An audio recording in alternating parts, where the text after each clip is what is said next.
Le réseau national des missions emploi, acteur de l'emploi sur l'ensemble du territoire, présente Sud Radio, coup de main pour l'emploi.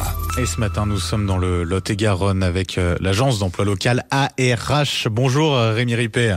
Bonjour Benjamin, bonjour à tous. Et bienvenue sur Sud Radio. Vous êtes le président d'ARH et vous voulez nous parler d'un recrutement particulier ce matin, celui d'ingénieur mécanique, c'est ça ?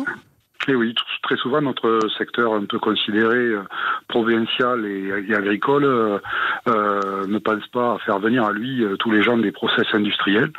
Et pourtant, on a une forte demande de sociétés, de très belles PME qui se sont développées autour de l'agroalimentaire et des entreprises de semences, qui ont des productions importantes de machines spéciales pour toutes ces industries que nous avons sur notre territoire. Donc, là, en l'occurrence, on est sur une PME de 30 salariés, qui est une entreprise familiale, qui a été cédée il y a de cela quelques années, et le repreneur a fort bien développé cette société familiale depuis. Et aujourd'hui, sa problématique, c'est recruter un ingénieur méca. Parce qu'ils n'en trouvent pas ? C'est compliqué. Oui, alors sur notre secteur, de façon très éloignée, on a Bayonne et Tarbes qui forment ce genre de candidats. Mais sortis de ces deux zones qui sont déjà à plus de 300 km de chez nous, il n'y a pas d'autres tissus industriels qui puissent fournir les candidats. Donc le recrutement national est important et on a l'habitude de recruter de façon nationale sur ces métiers-là.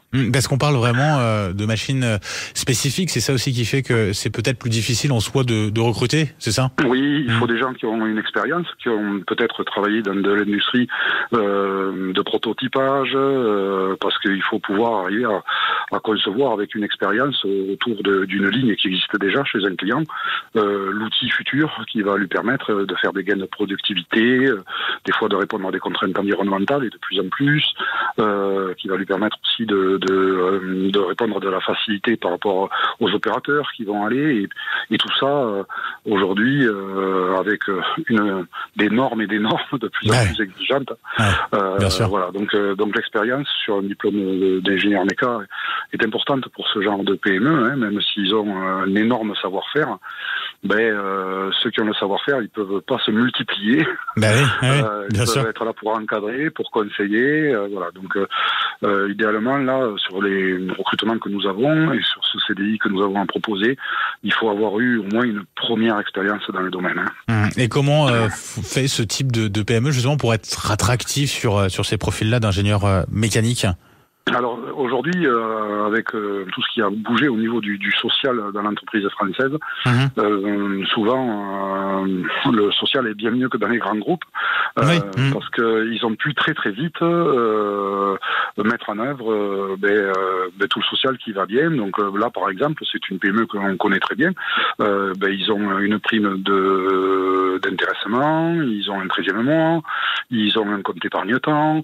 On est dans une relation de confiance, donc souvent les horaires qui sont de 39 heures, on peut moduler suivant ses obligations de métier, parce qu'on se déplace aussi un petit peu sur ces métiers-là, on va beaucoup chez les clients pour bien sûr. faire de la prise de cote, etc. Si on est intéressé justement par ce métier-là d'ingénieur mécanique, qu'on estime qu'on a le profil requis pour travailler dans cette PME, comment on fait ? Comment on candidate ? Donc là, vous candidatez sur le site de ARH l'emploi local, www.arh l'emploi local. Vous allez trouver l'offre immédiatement, ingénieur méca, sur la zone Agen, et vous déposez votre CV en ligne et on reviendra vers vous. Et voilà, merci beaucoup Rémi Ripet, donc président d'ARH, agence d'emploi local, donc dans le Lot-et-Garonne. Merci beaucoup, bonne journée à vous. Bonne journée, au revoir. Sud Radio, coup de main pour l'emploi. Vous a été présenté par le réseau national des missions emploi, acteur de l'emploi sur l'ensemble du territoire.